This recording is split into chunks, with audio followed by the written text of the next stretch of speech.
Arthur da Távola, alguém que já não fui. Crônicas.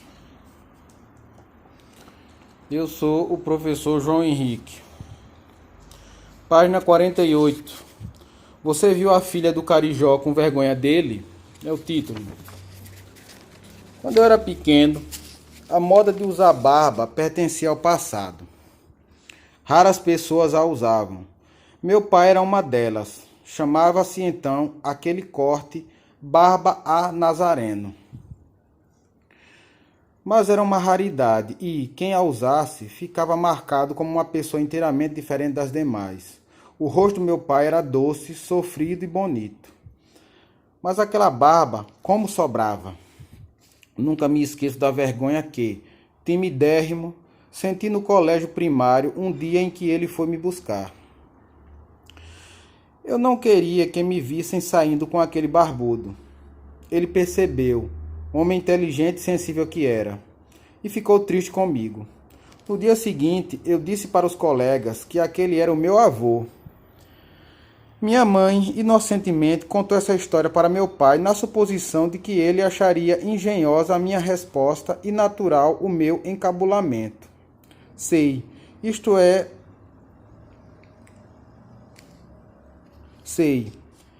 soube muito depois que o velho Paulo ficou triste. Ele morreu muito cedo e nunca mais pudemos encontrar-nos, senão nas meditações que faço, nas reconstruções mentais da sua lembrança, nos fluidos de amor, compreensão e saudade que lhe envio. Perdoe, leitor, o início autobiográfico. Macaco, olha o teu rabo. Ainda ontem eu criticava tal expediente nos novelistas e eis-me enveredando por ele.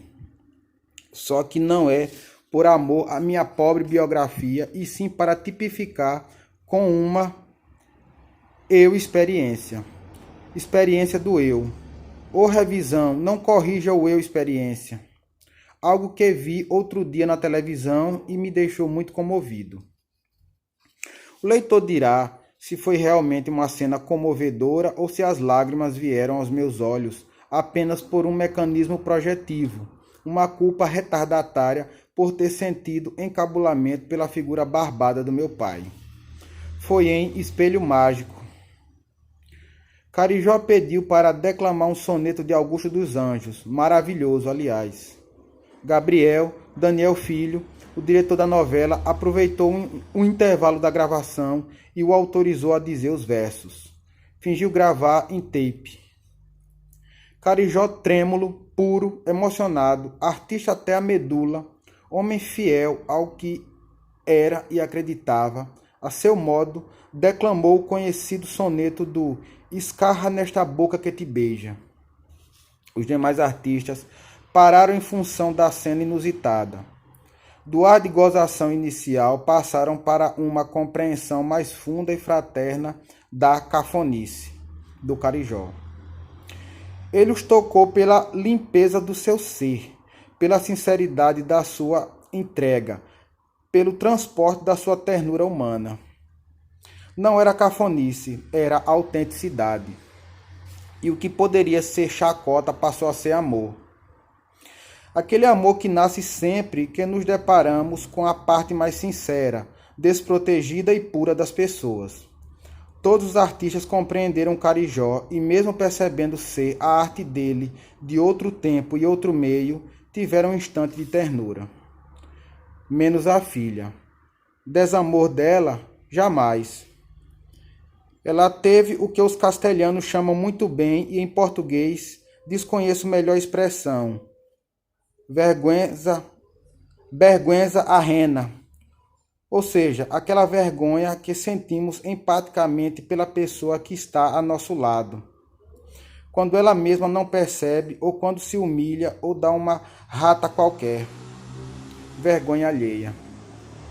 A filha estava sem poder suportar a possibilidade de o pai transformar-se em ridículo em motivo do riso, e tentou impedi-lo da cena patética.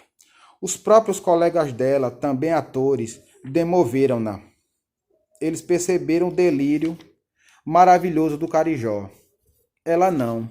Ela estava com vergonha do possível papelão do pai, que existia, mas era atenuado pela compreensão e pela sinceridade maravilhosa da entrega dele, da sua devoção à arte de representar. Foi muito bonita, bem dirigida e bem interpretada. Lima Duarte, perfeito, denso, criativo, comovente como sempre. Genane Machado soube passar a aflição humilhada que vivia, a taquicardia, a vergonha amorosa pelo papelão do pai. Os demais atores fizeram aquele silêncio respeitoso de quem se depara com um ser humano integral, alguém que é o que é e como é, mesmo que isso seja muito pouco. Os momentos de vergonha que sentimos junto com ou de nossos pais ou avós. Essas fagulhas de egoísmo de quando nos sentimos ameaçados de ficar numa situação ridícula ou diferente. As pequenas maldades, a minha com a barba do meu pai, a sua sei lá com o quê, a dele olhando para o chão em vez de olhar para frente. Assim é a vida. E nós, como pais, quantas vezes damos o abraço na hora errada, ou fazemos diante de nossos filhos o comentário que o humilha, diminui ou obriga a aceitar e engolir. São abraços que as crianças preferiam receber em outras horas. É aquela mão no ombro que o filho discretamente recusa porque está na rua e se encabula do gesto. É aquela bronca que não soubemos guardar. É a falta de graça do nosso assunto. É o tédio que lhes provocamos. Ou é, depois que o tempo passa, a nossa mania de ficar fixados nos hábitos, gestos, ideias e maneiras de ser dos nossos tempos. Até que um dia, sei lá quando, eis-nos declamando versos, fazendo discursos ou expressando pontos de vista inteiramente fora do universo de interesse dos filhos. Aí ficamos sobrando e sobrando, talvez com razão, mas profundamente sós.